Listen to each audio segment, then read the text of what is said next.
오늘 함께 묵상할 하나님의 말씀은 민수기 21장 4절에서 9절까지 말씀입니다. 민수기 21장 4절에서 9절 말씀 제가 읽겠습니다. 백성이 호르산에서 출발하여 홍해길을 따라 에돔 땅을 우회하려 하였다가 길로 말미암아 백성의 마음이 상하니라. 백성이 하나님과 모세를 향하여 원망하되 어찌하여 우리를 애굽에서 인도해 내어 이 광야에서 죽게 하는가? 이곳에는 먹을 것도 없고 물도 없도다. 우리 마음이 이 하찮은 음식을 싫어하노라 하매 여호와께서 불뱀들을 백성 중에 보내어 백성을 물게 하심으로 이스라엘 백성 중에 죽은 자가 많은지라. 백성이 모세에게 이르러 말하되 우리가 여호와와 당신을 향하여 원망함으로 범죄하였사오니 여호와께 기도하여 이 뱀들을 우리에게서 떠나게 하소서. 모세가 백성을 위하여 기도하매 여호와께서 모세에게 이르시되 불뱀을 만들어 장대 위에 달아 매달아라. 물린 자마다 그것을 보면 살리라. 모세가 놋뱀을 만들어 장대 위에 다니 뱀에게 물린 자가 놋뱀을 쳐다본즉 모두 살더라. 오늘 설교의 제목은 주시입니다. 주시하면 뭐가 떠오르냐 했더니 누가 그 주스 그 매장 이름이 먼저 떠오른다고 그래요. 여기서 주시는 주의를 집중하여 바라보다라는 뜻입니다. 원래 응시라고 제목을 잡으려고 했더니 응시하니까 뭘 또 시험을 응시하다 지원하다 이런 게 생각난대요. 그래서 고민하다가 주시라고 오늘 제목을 잡았습니다. 광야의 특징은 생활을 하는데 불편한 환경이라는 것입니다. 불편한 정도가 아니라 생존에 필요한 기본적인 것조차도 구하기가 어려운 척박한 환경이 광야입니다. 그리고 도움을 받거나 의지할 수 있는 것들이 전혀 보이지 않는 곳, 그래서 살아가기가 힘든 곳이 광야입니다. 광야의 삶이 특별히 어려운 것은 그곳에 길이 보이지 않는다라는 것입니다. 산에서 길을 잃으면 산 위로 올라가라고 그럽니다. 높이 올라가면 올라갈수록 산 전체의 모습을 보게 되어서 어디로 가야 할지 그 방향을 잡을 수 있다는 것입니다. 그런데 광야는 그 전체를 가늠할 수 있는 곳이 없습니다. 오늘 분명히 길로 보였던 것이 모래바람으로 의해서 그 길이 사라져 보이지 않게 됩니다. 오늘 있었던 모래 언덕이 내일 아침에 보니 사라지고 마는, 그래서 주변 환경을 가늠할 수 없는 곳, 그래서 갈 바를 알지 못하는 곳이 광야입니다. 그래서 여행객들이 이 광야를 무사히 통과하기 위해서는 베두인과 같은 광야 생활에 익숙한 사람들을 주시하고 또 그들의 안내를 따르는 것이 중요하다고 합니다. 우리의 인생 역시 마찬가지입니다.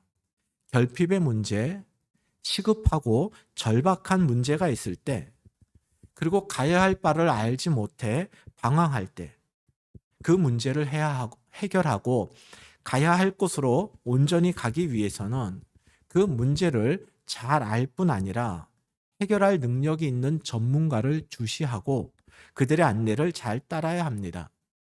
인생이라고 하는 이 광야를 우리가 무사히 통과하기 위해서는 우리는 누구를 주시하고 또 누구의 안내를 따라야 할까요? 성경의 모든 말씀이 다 귀하지만, 그리고 그 어느 한 구절도 버릴 것이 없지만, 만약에 성경을 압축하고 또 압축해서 마지막에 남는 말씀은 과연 무엇일까? 성경의 핵심 메시지를 가장 잘 담고 있는 말씀은 무엇일까? 라는 질문 앞에 많은 사람들이 요한복음 3장 16절을 꼽습니다. 교회에 다닌 분이라면 다들 이 말씀을 잘 아실 것입니다. 요한복음 3장 16절을 보겠습니다. 하나님이 세상을 이처럼 사랑하사 독생자를 주셨으니 이는 그를 믿는 자마다 멸망하지 않고 영생을 얻게 하려 하심이라. 우리가 잘 알고 있는 이 말씀 속에서 우리가 놓치지 말아야 할 것이 하나 있습니다. 하나님이 세상을 사랑하사가 아니라 하나님이 세상을 이처럼 사랑하사입니다. 이처럼 사랑하사라는 이 표현은 하나님이 세상을 향한 하나님의 그 사랑이 얼마나 큰지를 지금 나타내 보여주고 있는 것입니다. 저희 두 아들이 어렸을 때 제가 가끔 아이들에게 아빠가 너희를 얼마나 사랑하는지 아니? 그러면 얼마나 사랑하는데 이렇게 묻습니다. 그럼 제가 두 팔을 활짝 펼치면서 그럽니다. 이만큼 사랑해. 그러면 아이들이 아빠가 나를 정말 사랑하는구나. 나를 정말 이만큼 사랑하는구나 하면서 좋아합니다. 이처럼 사랑하사가 마치 그런 의미입니다. 제가 여세를 몰아서 제 아내에게도 그럽니다. 여보, 내가 자기를 이만큼 사랑해. 그러고 나서 저는 곧 후회를 합니다. 모든 아내들이 그러듯이 제 아내가 저의 그 표현에 고마워, 감격하는 것이 아니라 질문이 이어집니다. 이만큼 사랑하는 건 얼만큼 사랑하는 건데? 그 이만큼은 뭘 뜻하는 건데? 이제 여기서 대답을 잘해야 남편들의 생존이 조금 더 편해지는 것이죠. 우리도 동일한 질문해야 합니다. 하나님이 세상을 이처럼 사랑하신다라고 말씀하셨습니다. 그냥 좋아할 것이 아니라 하나님이 우리를 이처럼 사랑하신다라고 하는 그 사랑은 어떤 사랑일까? 무엇을 가리키는, 무엇이 하나님이 우리를 이처럼 사랑하신다의 구체적인 내용일까? 그걸 좀 우리가 생각해 보면 좋겠습니다. 하나님께서 우리를 이처럼 사랑하신다라고 하셨을 때 이처럼은 두 가지를 가리킵니다. 첫 번째로 이처럼 사랑하사는 이처럼 사랑하사 다음에 나오는 구절을 가리킵니다. 16절을 다시 보겠습니다. 하나님이 세상을 이처럼 사랑하사 독생자를 주셨으니, 하나님께서 우리에게 독생자를 주신 것이 하나님께서 우리에게 베푸신 사랑의 그 결정체라는 것입니다. 독생자를 주었다라고 하는 것은요, 전부를 주었다라는 얘기입니다. 하나밖에 없는 그 자녀는 부모의 전부입니다. 근데 하나님께서는 그 독생 성자 예수님을 우리에게 주셨습니다. 우리에게 당신의 모든 것을 아낌없이 주셨다라는 것은 우리를 그만큼 사랑하신다는 뜻입니다. 이 독생자를 누구에게 주셨습니까? 세상에게, 모든 사람에게 주셨습니다. 여기서의 세상, 모든 사람이 누구인지는 잠시 후에 살펴보도록 하겠습니다. 그럼 하나님은 왜 독생자를 세상에게 주셨습니까? 계속해서 16절을 봅니다.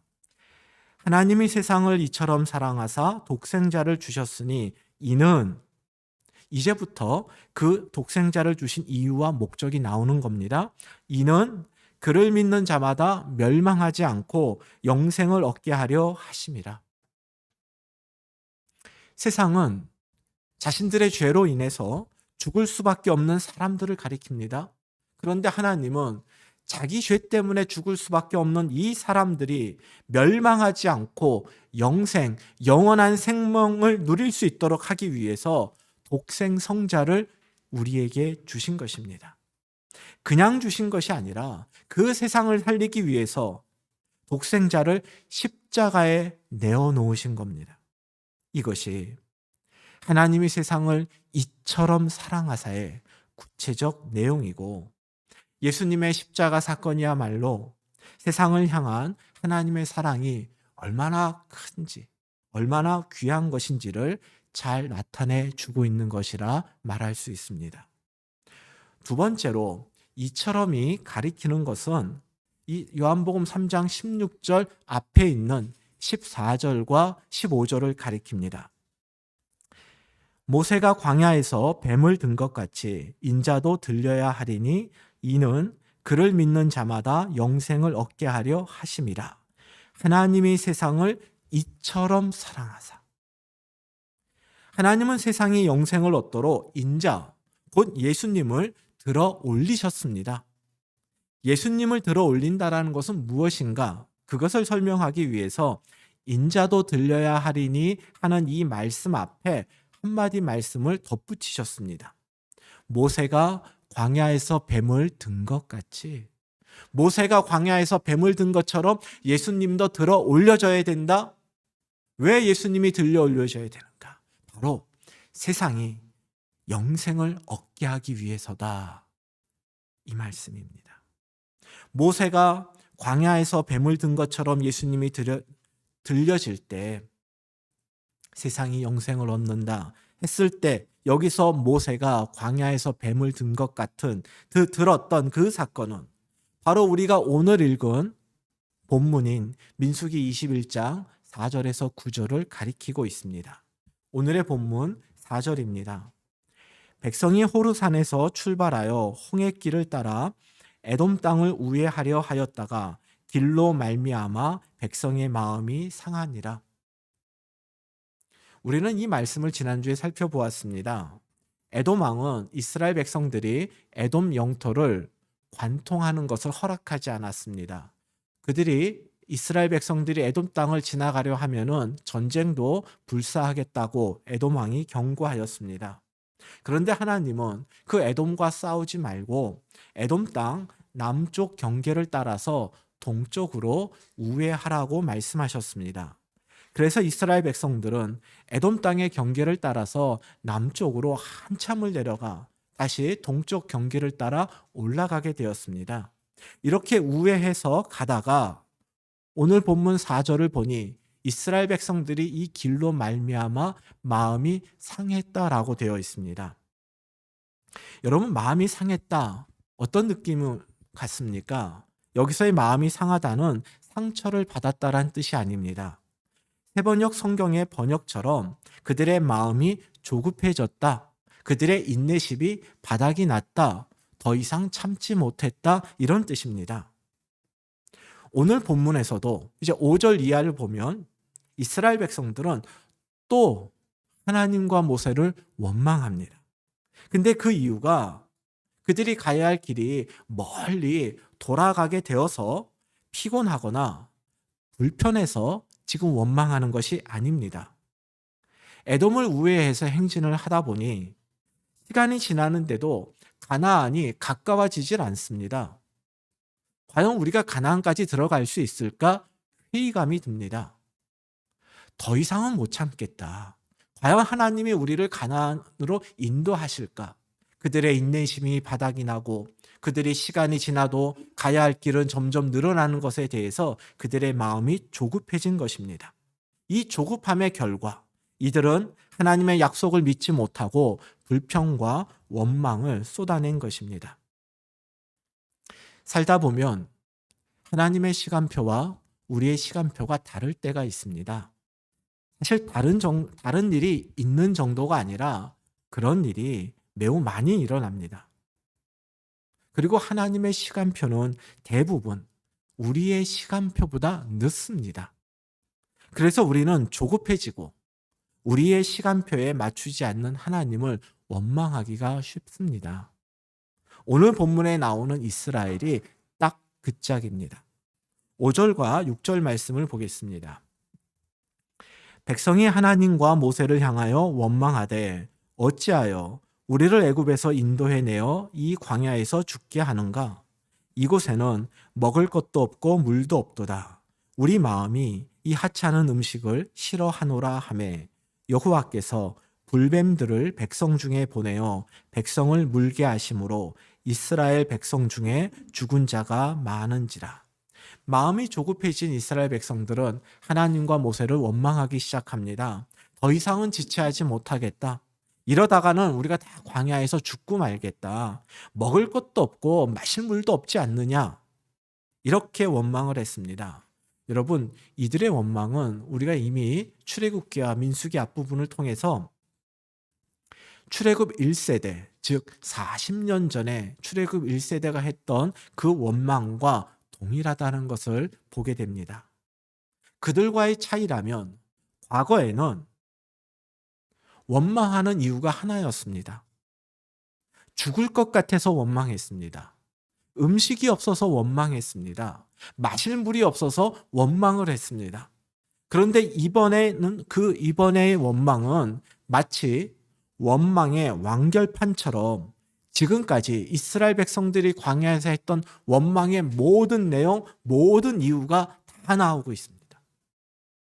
광야에서 죽겠다, 먹을 것도 없다, 마실 것도 없다. 그들이 조상들을 통해 들었던 그 원망의 내용들, 그들이 이전에 과거에서 했던 그 원망의 내용들을 한꺼번에 모아서 지금 다 쏟아내고 있는 것입니다. 하나님은 마치 종합 세트처럼 모든 원망을 쏟아내는 이스라엘 백성들을 즉각적으로 심판하십니다. 불뱀을 보내 그 이스라엘 백성들을 죽게 하셨는데 여기서의 불뱀은 마치 뱀의 색깔이 붉어서 불뱀이라고 불렀다 이렇게 보는 입장이 있고 불처럼 강한 독을 가진 뱀이다 이렇게 해석하는 입장이 있습니다. 어느 쪽이든지 간에 하나님이 보낸 이 불뱀에 물리면 그 자리에서 죽게 되었습니다. 그런데 한 가지 이상한 것은 지금까지 이스라엘 백성들의 원망 다음에는 항상 모세가 하나님 앞에 나아가는 시간이 있었습니다. 백성들이 모세에게 원망을 하면 모세는 그 원망의 내용을 가지고 하나님 앞에 나아갑니다. 그럼 하나님께서는 징계를 하시기 전에 먼저 그들이 원하던 그 원망의 내용을 해결을 해 주십니다. 그런 다음에 그들의 원망에 대해서 하나님이 징계를 하셨습니다. 그런데 오늘 이스라엘 백성들의 원망 앞에서는 모세가 하나님 앞에 나아가기 전에 하나님의 징계의 심판이 먼저 나옵니다. 이후에 가서 모세가 그 죽어가는 백성들을 살려달라고 기도할 뿐입니다. 오늘 본문에 나오는 이 이스라엘 백성들의 원망은 광야에서 일어난 마지막 원망입니다. 이스라엘 백성들이 가나안까지 이제 앞으로 들어갈 때까지 더 이상 원망의 모습은 나오지 않습니다. 그래서 사람들은 40년간 이스라엘 백성들의 이 반복된 원망을 듣고 하나님께서 나도 이젠 더 이상 못 참겠다. 더 이상은 참을 수 없다. 그래서 불뱀을 보내 이스라엘 백성들을 심판하셨다라고 그렇게들 생각을 합니다. 그런데 이렇게 말하면 마치 심판의 원인이 이스라엘이 멀리 돌아가느라고 인내심이 바닥이 난 것처럼 하나님도 하나님의 인내심에 한계가 와서 이스라엘의 반복된 원망을 더 참지 못하고 야, 이제는 나도 몰라. 더 이상 나도 참을 수 없다 하는 그 감정에 이스라엘 백성들을 심판하신 것처럼 그렇게 보게 됩니다. 그런데 하나님의 심판은 하나님께서 얼마나 참아주시느냐, 즉 하나님의 인내심에 따라 결정되는 것이 아닙니다. 하나님의 심판의 기준은 하나님의 공의입니다. 하나님이 정한 그 공의라고 하는 기준에 어긋나면 그것은 하나님의 심판의 대상이 됩니다. 하나님은 감정에 따라서 그렇게 누군가를 심판하거나 혹은 참아주는 그런 분이 아니십니다. 그렇기 때문에 이 광야 시대의 마지막 원망 사건에 대해서 하나님께서 모세가 움직이기 전에 하나님이 먼저 즉각적으로 개입하여 심판하셨다라고 하는 것은 하나님의 공의라는 기준으로 바라보았을 때 지금 이스라엘 백성들의 이 원망이 매우 심각한 죄라는 것을 뜻합니다. 이들이 원망이 얼마나 큰 죄였길래 하나님께서 즉각적으로 심판을 하셨을까요? 이들의 원망을 다시 보겠습니다. 5절입니다. 어찌하여 우리를 애굽에서 인도해 내어 이 광야에서 죽게 하는가? 이곳에는 먹을 것도 없고 물도 없도다. 우리의 마음이 이 하찮은 음식을 싫어하노라.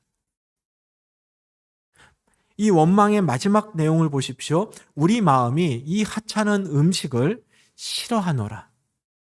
백성들은 처음에 먹을 것이 없다고 원망했습니다. 마실 물이 없다고 하였습니다. 그런데 이어서 하는 말은 우리가 먹을 게 있기는 있는데 그게 매우 하찮다.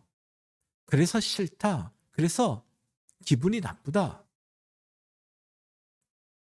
하찮은 음식 때문에 하나님을 원망하고 있는 것입니다. 여러분, 하찮은 음식은 어떤 음식일까요? 맛없는 음식, 또 먹기가 좀 거친 음식, 뭐 이런 거 의미하지 않겠습니까? 그런데 성경에 하찮은 음식에서 하찮은이라고 번역된 이 단어는 크게 두 가지 의미가 있습니다. 하나가 가볍다입니다. 즉, 별 볼 일 없는 음식이란 의미가 되겠죠. 두 번째, 조롱하다란 뜻이 있습니다. 이 하찮은이라고 하는 형용사가 가볍다, 조롱하다에 해당하는 히브리어에서 파생된 형용사입니다.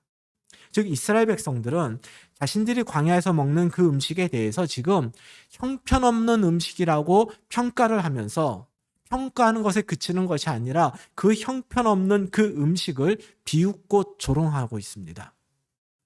이게 과연 우리가 먹을 만한 음식인가? 이걸 누구 입에 대라고 지금 우리에게 주었는가? 이런 식으로 비웃고 있다는 이야기입니다.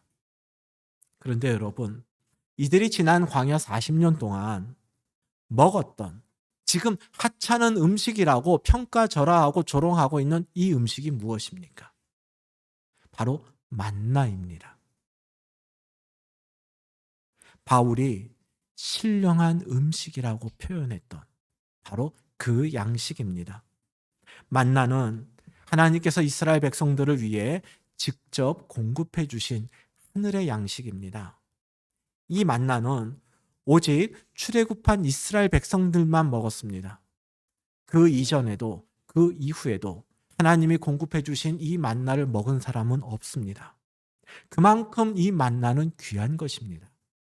그런데 이스라엘 백성들은 이 만나를 하찮은 음식이다, 형편없는 음식이라고 평하면서 조롱하였습니다. 이스라엘은 지금 반찬 투정을 하는 것이 아니라 하나님께서 베푸신 그 누구도 경험하지 못했던 특별한 은혜를 형편없는 것으로 여기며 조롱한 것입니다. 하나님의 은혜를 가볍게 여기고 조롱하다. 바로 이것이 출애굽 2세대가 하나님의 즉각적인 심판을 받을 수 없었던 그 이유였던 것입니다.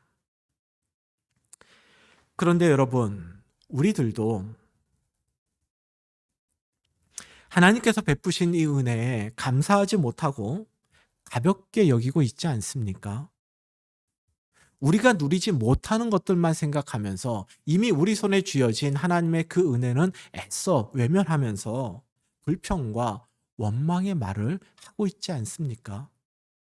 그리고 그러한 행동이 하나님의 즉각적인 심판의 대상이 되리라고는 꿈에도 생각하지 않고 살아가지 않습니까? 하나님의 즉각적 심판의 대상이 될 만한 죄는 우리 생각에는 가룟 유다처럼 예수님을 배반하는 죄 아닙니까? 종교 지도자들처럼 자신들의 기득권을 지키기 위해서 예수님을 죽이려고 한 그런 죄 아닙니까? 로마 군인들처럼 실제로 예수님에게 채찍을 휘두르는, 예수님을 핍박한 그런 죄야말로 하나님의 즉각적 심판의 대상이 되는 그런 죄 아닙니까? 부활주일, 직전주일, 즉 다음 주일을 우리가 종료주일이라고 부릅니다. 작년 종료주일은 3월 28일이었습니다. 그때 했던 설교의 한 부분을 좀 다시 말씀드리려고 합니다. 예수님이 당하신 고난에 대해서 복음서의 묘사는 조금씩 다릅니다. 그럼에도 불구하고 이 예수님의 고난에 대한 복음서의 서술에 공통적으로 등장하는 한 단어가 있습니다. 그것은 바로 희롱이라고 하는 단어입니다. 마태복음에 보면 로마 군인들뿐 아니라 대제사장들, 서기관들, 장로들, 그 누구 할 것 없이 다 예수님을 희롱했습니다. 즉, 로마 군인들처럼 예수님을 핍박한 것도 희롱입니다. 예수님을 십자가에 못 박는 행위도 예수님을 희롱한 것입니다. 종교 지도자들이 예수님을 해하려고 모의하고 예수님을 대적한 것도 예수님을 희롱했다라고 마태는 기록하고 있습니다. 마가복음을 보겠습니다. 마가복음에서도 로마 군인들의 행동, 대제사장, 서기관들 이들이 한 모든 행동을 예수님을 희롱했다라고 증언하고 있습니다. 누가복음도 마찬가지입니다. 로마 군인뿐 아니라 헤롯도 예수님을 희롱했다라고 나옵니다. 이처럼 예수님께서 십자가에서 돌아가실 때 당하신 그 고난에 대해서 복음서는 일관되게 예수님께서 사람들에게 희롱당하셨다라고 증거하고 있습니다. 다시 말해서 우리가 하나님의 즉각적 심판의 대상이라고 생각하는 예수님을 배반한 죄, 예수님을 핍박한 죄, 예수님을 죽인 죄, 이 모두는 예수님을 희롱한 죄입니다. 여러분, 그리고 민수기 21장을 보십시오. 하나님의 은혜를 가볍게 여기고 불평하는 것, 이것도 하나님을 조롱하는 것이라고 나왔습니다. 즉 하나님의 은혜를 가볍게 여기는 것과 예수님을 배반하고 핍박하고 십자가에 못 박아 죽인 것, 이 모두는 하나님 보시기에는 동일한 죄입니다. 즉 출애굽기 2세대가 만나를 하찮게 여긴 것, 그래서 하나님을 조롱한 것, 이것은 결국 예수님을 핍박하고 예수님을 십자가 못 박아 죽인 것과 동일한 죄란 이야기입니다. 우리 다시 오늘의 본문 6절에서 8절 말씀을 보겠습니다. 여호와께서 불뱀들을 백성 중에 보내어 백성을 물게 하심으로 이스라엘 백성 중에 죽은 자가 많은지라. 백성이 모세에게 이르러 말하되 우리가 여호와와 당신을 향하여 원망함으로 범죄하였사오니 여호와께 기도하여 이 뱀들을 우리에게서 떠나게 하소서. 모세가 백성을 위하여 기도하매 여호와께서 모세에게 이르시되 불뱀을 만들어 장대 위에 매달아라. 물린 자마다 그것을 보면 살리라. 하나님께서 보낸 그 불뱀에 물려서 많은 사람들이 죽게 되었습니다. 그러자 백성들은 모세에게 와서 자신들이 잘못했노라고 말을 하며 이 뱀들이 물러날 수 있도록 하나님께 기도해 달라고 부탁을 합니다. 이런 부탁은 결국 백성들은 자기 스스로 불뱀에 물려 죽어가는 사람들을 살릴 능력이 없다라는 것을 지금 인정한 것입니다. 모세는 백성들을 위해서 하나님께 기도했습니다. 그리고 하나님은 모세에게 불뱀 모양을 만들어서 장대 위에 달게 하고 그것을 바라보게 해라. 그러면 그 불뱀 모양의 것을 바라보는 자는 다 살게 될 것이다. 이렇게 말씀하셨습니다. 그리고 그 결과가 9절에 나옵니다. 모세가 놋뱀을 만들어 장대 위에 다니 뱀에게 물린 자가 놋뱀을 쳐다본즉 모두 살더라. 모세는 하나님의 말씀대로 놋으로 뱀을 만들어 장대에 달았고 뱀에 물린 사람 중에 그 장대에 달린 놋뱀을 바라본 사람들은 모두 살았습니다. 매우 독특한 하나님의 역사하심입니다. 그리고 매우 단순했습니다. 뱀의 치명적 독에 의해서 죽어가는 사람이 무슨 해독제를 먹는 것이 아니라 그냥 구리로 만든 뱀을 쳐다보기만 하면은 낫게 되었습니다. 이 독특하면서도 단순한 사건이 바로 요한복음 3장으로 연결이 되는 것입니다. 다시 요한복음 3장을 보겠습니다. 모세가 광야에서 뱀을 든 것 같이 인자도 들려야 하리니. 여러분, 모세가 왜 뱀을 들었습니까? 죽어가는 백성들을 살리기 위해서입니다. 이처럼 예수님도 죄로 인해 죽을 수밖에 없는 세상을 구원하고 영생을 주기 위해서 뱀처럼 들려야 합니다. 그것은 바로 십자가 죽음을 의미합니다. 그런데 예수님의 십자가 죽음이 왜 세상을 향한 하나님의 극진한 사랑을 나타낸다라고 말을 할까요? 하나님께서 모세에게 놋뱀을 만들어서 장대에 매달고 들어 올리라고 말씀하신 것은 하나님 편에 서서 세상과 싸우다가 죽어가는 사람을 위해서가 아닙니다. 하나님 베푸신 그 은혜를, 그 신령한 만나를 형편없다고, 가볍게 여기면서 조롱했던 사람들, 그들을 살리기 위해서였습니다. 하나님께서 예수님을 세상에 보내시어 십자가에서 죽게 하심으로 살리려고 했던 그 사람들 역시 예수님을 희롱했던 사람들입니다. 즉 하나님은 하나님을 조롱하고 희롱하던 사람들을 위해서 독생자 예수님을 십자가에서 죽게 하신 것입니다. 여러분, 내 원수를 사랑하고 그를 살리기 위해서 내 전부보다 귀한 독생자를 죽음의 자리로 내모는 것, 이거보다 더 큰 사랑, 더 귀한 사랑이 어디에 있겠습니까? 그래서 사도 바울은 로마서에 이런 말씀을 남겼습니다. 로마서 5장 8절입니다. 우리가 아직 죄인 되었을 때에 그리스도께서 우리를 위하여 죽으심으로 하나님께서 우리에 대한 자기의 사랑을 확증하셨느니라. 우리가 의인이었을 때가 아닙니다. 하나님 편에 서서 살아갔을 때가 아닙니다. 하나님을 대적하고 조롱하던 죄인이었을 때, 바로 그때 예수님께서 우리를 살리시기 위해 죽으신 것입니다. 이를 통해 하나님께서 우리에게 내가 너희를 얼마나 사랑하는지 이제 알겠니? 이렇게 하나님의 사랑을 확증시켜 주셨습니다. 그런데 민수기 21장과 요한복음 3장에서 우리가 착각해서는 안 될 매우 중요한 사실 하나가 있습니다. 오늘의 본문 8절과 9절을 다시 보겠습니다. 모세가 놋뱀을 달았다고 해서 불뱀에 물려 죽어가는 사람들이 저절로 다시 살아나는 것이 아닙니다. 불뱀에 물린 자마다 그것을 보면 살리라 라고 모세에게 말씀하신 이 하나님의 말씀을 먼저 믿어야 합니다. 하지만 믿는 것에서 그치면 안 되고 실제로 그 불뱀에 물린 자가 고개를 들어서 장대에 달린 놋뱀을 쳐다보아야만 사는 것입니다.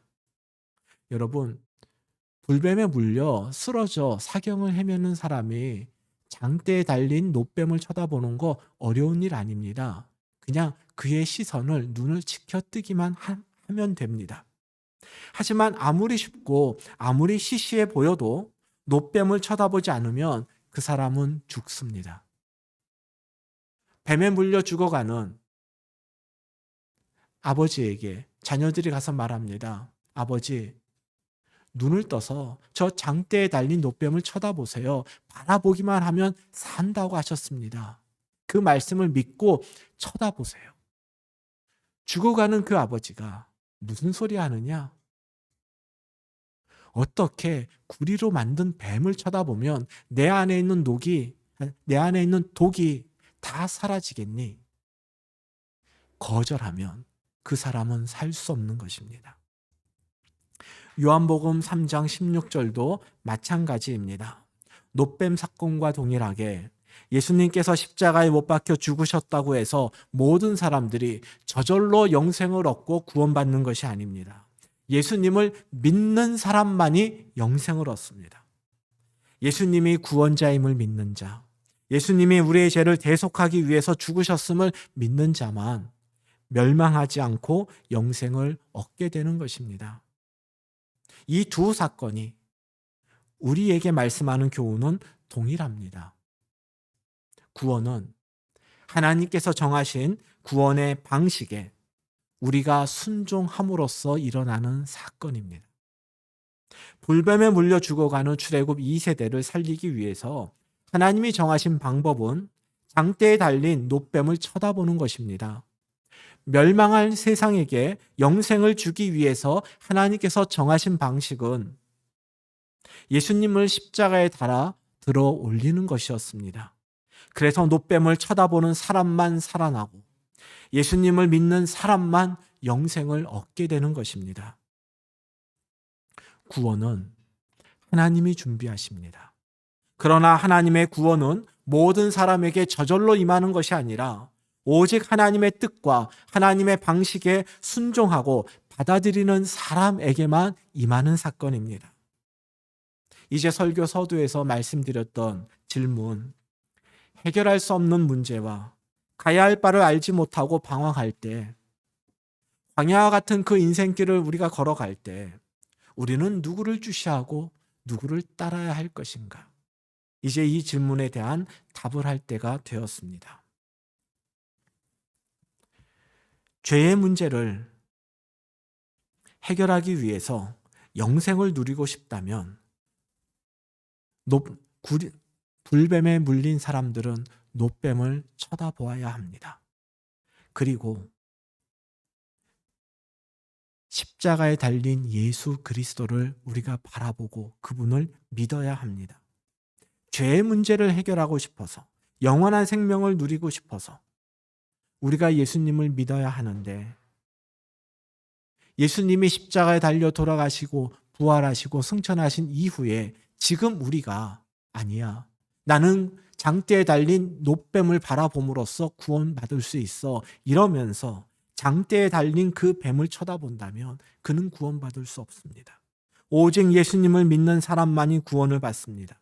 여기서 예수님을 믿는다라고 하는 것은 단순히 믿는다라고 말만 하는 것이 아니라 그 믿음에 기초한 행동을 포함한 것입니다. 불뱀에 물려 죽어가는 사람은 먼저 놋뱀을 쳐다보아야만 살 것이다라는 하나님의 말씀을 믿고 그 믿음에 근거해서 실제로 놋뱀을 쳐다보아야만 살 수 있습니다. 즉, 하나님의 말씀을 믿는다면 그 믿음에 걸맞는 행동, 실제로 자신이 그 믿음에 기초한 삶을 살아가는 것, 이것이 온전한 믿음입니다. 이처럼 마음으로 믿고 그 믿음에 기초한 행동의 변화가 기독교에서 말하는 믿음의 실체입니다. 이러한 믿음을 히브리서 기자는 믿음의 주요 또 온전케 하시는 이인 예수를 바라보자라고 표현했습니다. 예수님을 바라보는 것은 예수님을 믿는 것을 의미합니다. 예수님을 바라보는 것은 예수님을 믿을 뿐 아니라 그 예수님을 믿는 사람이 행할 믿음의 행동까지를 포함한 표현입니다. 다시 말해서 히브리서 기자가 여러분 우리가 예수님을 바라봅시다 라는 말을 했을 때에는 이것은 단지 누구를 쳐다볼 것인가 시선의 문제가 아니란 이야기입니다. 예수님을 바라보는 것은 문제가 있을 때 나를 도와주실 분이 오직 예수님뿐임을 믿고 그 믿음의 기초에서 예수님의 이름을 부르는 것입니다. 예수님을 바라보는 것은 눈에 보이는 대상을 의지하지 않고 주님의 능력이 내 모든 문제를 해결할 수 있음을 믿고 그 믿음대로 예수님의 이름을 의지하고 주님을 붙잡는 것입니다. 오늘은 사순절 5번째 주일이고 다음 주일은 종려주일이고 그 주간을 고난주간으로 우리가 지킵니다. 사순절을 보내면서 우리는 주님이 당하신 육체적 고난, 그 핍박에 집중하기가 쉽습니다. 그래서 괜히 심파죄의 마음을 갖고 애써 슬픈 기색으로를 품으려 합니다. 그런데 즐거움을 억제하고 슬픔에 빠지는 것만이 사순절을 의미 있게 보내는 것은 아닙니다. 하나님께 받은 은혜를 헤아려 보는 것, 특히 주님을 통해 허락하신 그 구원의 은혜를 우리가 가볍게 여기지 않고 조롱하지 않고 감사하는 것, 또한 믿음의 주여 온전케 하시는 이인 예수 그리스도를 바라보는 훈련을 하는 것, 이것이 우리가 사순절을 사순절답게 보내는 것이라 생각합니다. 우리 남은 사순절 기간 동안 세상을 향한 우리의 시선을 돌이켜 주님을 바라보십시다.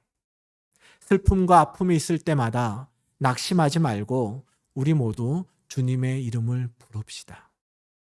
문제가 있을 때마다 세상에서 그 도움의 대상을 찾지 말고 우리 능력의 주님을, 우리의 메마른 두 손을 뻗어 주님을 붙잡아 가십시다. 주님을 바라보고 주님의 이름을 부르고 주님을 붙잡고 주께서 베푸신 그 은혜에 감사하는 것, 이것이 오늘 설교의 제목처럼 주님을 주시하는 것이고, 우리가 주님을 주시할 때 우리는 길조차 보이지 않는 그 광야의 시간을 안전하게 지나가게 될 것입니다. 그리고 이 사순절 기간을 주님을 주시하는 훈련의 시간으로 삼아갈 때 사순절을 보내고 맞이하는 이 부활의 아침은 무미건조한 연례 행사가 아니라 감사와 감동 속에 맞이하는 기쁨의 날이 될 것입니다. 지금까지 사순절을 어떻게 지냈는지 우리 거기에 우리의 마음을 두지 말고 앞으로 남은 2주간 주님을 바라보는 훈련을 해 나가십시다. 주님을 바라보는 것, 그것이 이 광야의 삶에서 살아가는 유일한 생존의 길입니다.